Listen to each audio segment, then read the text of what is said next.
একেবারে গহীন জঙ্গল। এখানে আমরা এই কয়েকজন ছাড়া আর কোনো মানুষ দেখা যাচ্ছে না। চারপাশে নিস্তব্ধতা, কেবল বাতাসের শোষ শব্দ। এখানে আমাদের একটা দুর্ঘটনা ঘটলে কি হবে জানি না আসলে। আসসালামু আলাইকুম। পেহেলগাম থেকে আরো একটি শুভ সকাল। জীবনে প্রথমবারের মতো আজকে ঘোড়ায় চড়ে ঘুরে বেড়াবো, তাও আবার কাশ্মীরের এই পেহেলগামের গ্রিন ভ্যালিতে। ঘুম থেকে উঠে ফ্রেশ হয়ে চলে আসলাম এই ভলগা হোটেলের কমপ্লিমেন্টারি ব্রেকফাস্ট করতে। এটা কি চিড়া দিয়ে খিচুড়ি রান্না করা মনে হচ্ছে।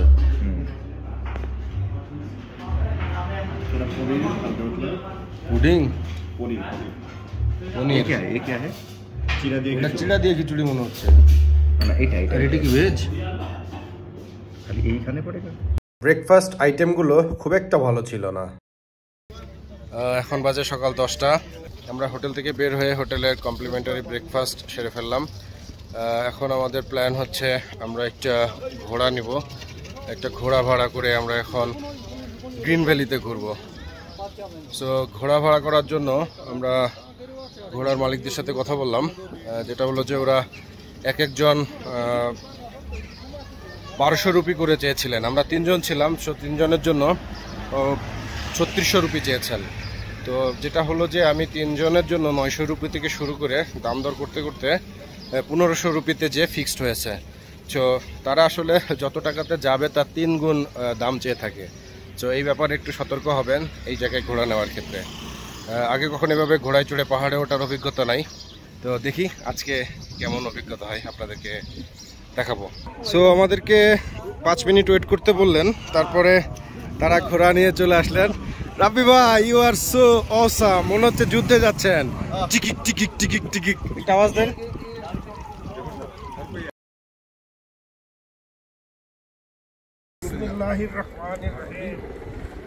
आपको ये भी ऐसा रहेगा साहब, अगर अपन बनेंगे तभी तो अगर डिसाइड करेगा হবে গ্রিন ভ্যালি যাওয়ার উদ্দেশ্যে আমরা এখন ঘোড়াতে। ये क्या खाते हैं? गेहूं का भूसा, मकाई, चना, चना दूध,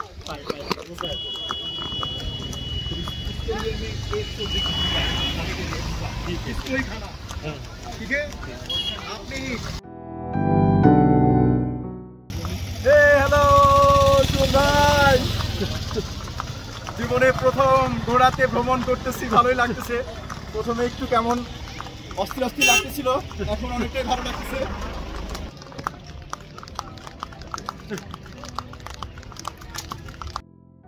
আমরা আস্তে আস্তে পাহাড়ে ওঠা শুরু করেছি।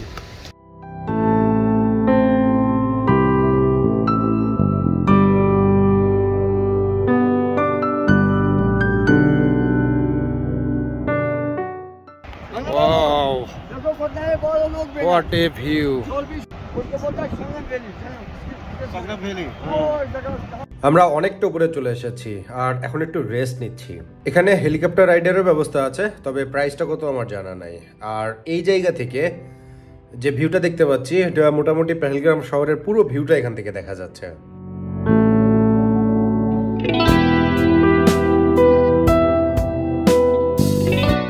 আমরা একেবারে পাহাড়ের উপরে উঠে গেছি। এখানে চারপাশে এত বেশি গাছপালা আর আঁকাবাঁকা সরু রাস্তা, উঁচু নিচু, একটু উঁচু একটু নিচু, খুবই ভালো লাগছে। চমৎকার একটা পরিবেশ। আর ঘোড়া নিয়ে যদিও আমার প্রথমবারের মতো এভাবে রাইড করা, সো অন্যরকম একটা এক্সপিরিয়েন্স মনে হচ্ছে।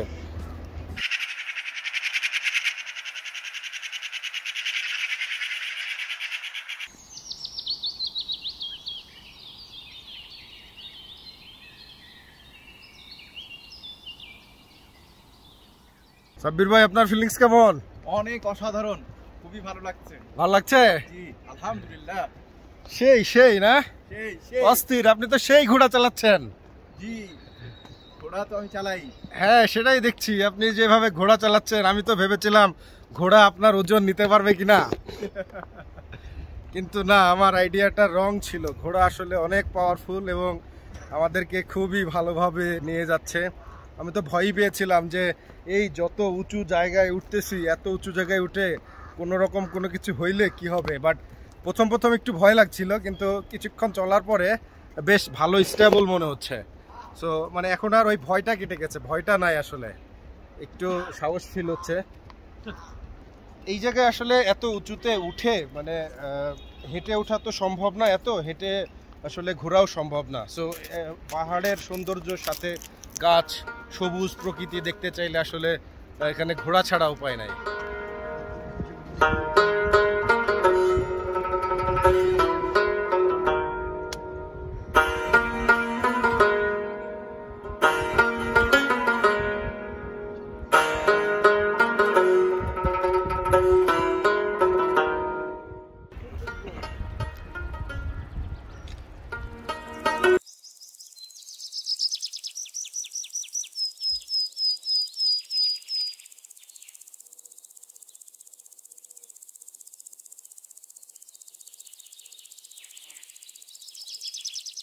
আমরা এখন নিচের দিকে যাচ্ছি, দেন আমরা আরেকটা পাহাড়ে উঠবো এই পেহেলগামের গল্ফ ফিল্ডে যাওয়ার জন্য।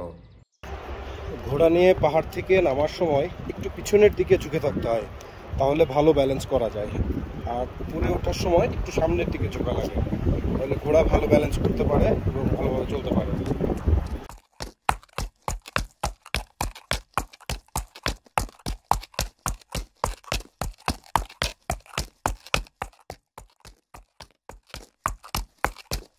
গতকালকে যখন আমরা অরো ভ্যালিতে গিয়েছিলাম, তখন বাম পাশের এই লিডার নদীটা খুবই এনজয় করেছিলাম।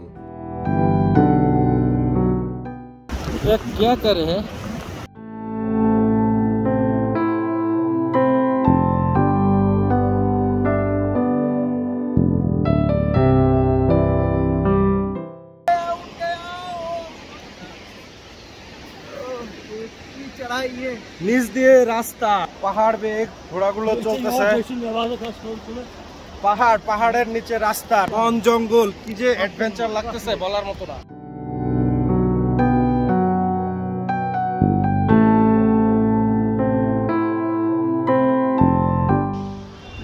হোয়াট এ সিন, মানে কি বলবো আর, কত উপরে উঠতেছি আমরা, অনেক উপরে উঠে যাচ্ছি, অনেক উপরে, নিচ দিয়ে একো বেকো পাহাড়ি রাস্তা, তার পাশে শন আওয়াজ হচ্ছে, ব্যাপক আওয়াজ। ওয়াও, অনেক সুন্দর জায়গা, খুবই মজা লাগতেছে। ঘোড়াগুলো আসলে প্রচন্ড শক্তিশালী, এরা পাহাড় বেয়ে যেভাবে উঠছে, মাঝে মাঝে তো অবাক হয়ে যাচ্ছি যে এই রকম উঁচু জায়গায় এই ঘোড়াগুলো আমাদেরকে বহন করে কিভাবে উঠছে। বাট প্রচুর শক্তিশালী না হলে আসলে এইভাবে ওঠা সম্ভব না ঘোড়াগুলো।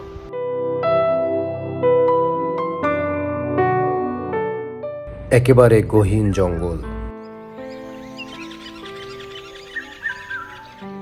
এখানে আমরা এই কয়েকজন ছাড়া আর কোনো মানুষ দেখা যাচ্ছে না। চারপাশে নিস্তব্ধতা, কেবল বাতাসের শোষ শব্দ। এখানে আমাদের একটা দুর্ঘটনা ঘটলে কি হবে জানি না আসলে। দুর্গম পাহাড়ি রাস্তা দিয়ে ঘোড়া নিয়ে যাওয়ার আনন্দটাই অন্যরকম, এটা অন্যরকম একটা অ্যাডভেঞ্চার মনে হচ্ছে আমার কাছে। যদিও এই জায়গাগুলোতে হেঁটে আসা পসিবল না, কারণ এটা অনেক উঁচু, অনেক নিচু, অরণ্য জঙ্গল, এখানে জঙ্গল ছাড়া আর কিছু নাই।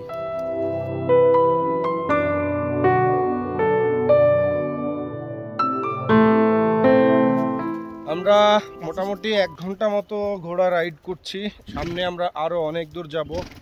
আমরা গ্রিন ভ্যালির একটা পার্টে চলে আসছি, ওই যে ওই পাশে হচ্ছে গল্ফ ক্লাব, গল্ফ খেলা হচ্ছে ওই পাশে। সো এই দুর্গম পাহাড়ের মধ্যে দিয়ে আমরা আস্তে আস্তে করে হেঁটে চলেছি। তো এই জায়গাকে গ্রিন ভ্যালি বলার যথেষ্ট কারণ আছে, অসাধারণ অসাধারণ সিন, মানে পুরোটাই আসলে গ্রিন। এটা হচ্ছে গল্ফ মাঠ, এখানে গল্ফ খেলা হয়ে থাকে। মানে এরকম একটা দুর্গম পাহাড়ে, চারিদিকে পাহাড়ে ঘেরা, বন জঙ্গলের মাঝখানে একটা অসাধারণ গল্ফ মাঠ, সবুজে সবুজে ভরা। তো যারা আসলে কাশ্মীর আসবেন, পেহেলগ্রাম আসবেন সবুজ দেখতে, তাদেরকে অবশ্যই বলবো জুন জুলাই আগস্ট এই টাইমটার মধ্যে আসবেন। মানে এই মনোমুগ্ধকর এই দৃশ্য দেখে আসলে চলে যেতে ইচ্ছে করে না। আমাদের টাইমের যেহেতু লিমিটেশনস আছে, সো আমাদের তো আসলে আগাতেই হবে। সুন্দর একটা জায়গায় ছেলেবেলে ক্রিকেট খেলতেছে, মনে হচ্ছে নেমে যাই ঘোড়া থেকে, নেমে ওদের সাথে একটু খেলি।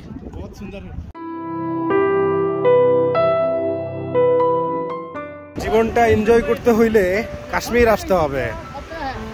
যেখানেই যাবেন সেখানেই মনোমুগ্ধকর দৃশ্য, যেখানেই যাবেন।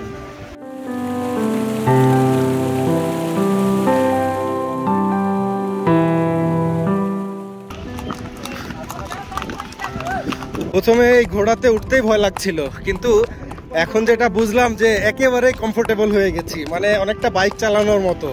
এই যে দুইটা দড়ি দেখছেন, দুইটা দড়ি ধরে একটু টান দিলেই ওরা থেমে যায়, ডানেরটা ধরে টান দিলে ডানে যায়, বামেরটা ধরে টান দিলে বামের দিকে যায়। আর এই দুইটা দড়ি দিয়ে যদি একটু এরকম করি, এরকম করলে এরা অনেক জোরে দৌড় দেয়, আবার চাপ দিলেই থেমে যায়। সো অসাধারণ একটা এক্সপিরিয়েন্স মনে হচ্ছে। কখনোই আসলে আগে এভাবে ঘোড়া চালানোর অভিজ্ঞতা ছিল না, যেটা আজকে হলো। খুবই ভালো লাগছে। সো এখন আসলে 1টা বাজে, আর আমাদের ঘোড়া রাইডটা এইমাত্র শেষ হলো। আমরা এটা শুরু করেছিলাম আনুমানিক 10টা সাড়ে 10টার দিকে। সো আমাদের আসলে এই জায়গাটা অসাধারণ লাগছিল। এখানে হিন্দু ধর্মাবলম্বীদের যে প্রোগ্রামটা চলতেছে যাত্রা, সেটার জন্য ট্যুরিস্টও একটু কম, আর বেশ কিছু ট্যুরিস্ট স্পট বন্ধ, যেরকম বেতাব ভ্যালি, বাইসরন ভ্যালি। এই জায়গাগুলো অনেক সুন্দর যদিও, বাট এখানে এই স্পটগুলো এই মুহূর্তে বন্ধ থাকার কারণে আসলে আমরা এই জায়গাগুলোতে এখন যেতে পারলাম না। বাট তারপরও আমরা গতকালকে যেরকম অরু ভ্যালি গিয়েছিলাম, আবার আজকে গ্রিন ভ্যালিতে ঘুরে আসলাম। এই জায়গাগুলো আমার কাছে খুবই অসাধারণ লেগেছে। তবে বাইসরন ভ্যালি আর বেতাব ভ্যালি না যাওয়ার দুঃখটা তো রয়েই গেল। ইনশাল্লাহ পরবর্তীতে আবার যখন কখনো কাশ্মীর বা পেহেলগ্রামে আসবো, এই জায়গা দুইটা ভিজিট করব। বিশাল উঠছে এখানে, হ্যাঁ সামনে অনেক লাফ দিবে, অনেক লাফালাফি। গতকালকে যখন শ্রীনগর থেকে পেহেলগাম আসতেছিলাম, তখন দেখলাম যে এই লিডার নদীতেই রাফটিং করা যায়। সো আমরা এখন শ্রীনগর ব্যাক করছি, আর ব্যাক করার পথে আমরা রাফটিং করব। দেখা হচ্ছে রাফটিং পয়েন্টে পরবর্তী এপিসোডে। ভিডিওটি ভালো লাগলে লাইক এবং সাবস্ক্রাইব করার অনুরোধ জানাচ্ছি। Thank you. বিশাল উঠছে এখানে, হ্যাঁ সামনে অনেক লাফ দিবে, অনেক লাফালাফি।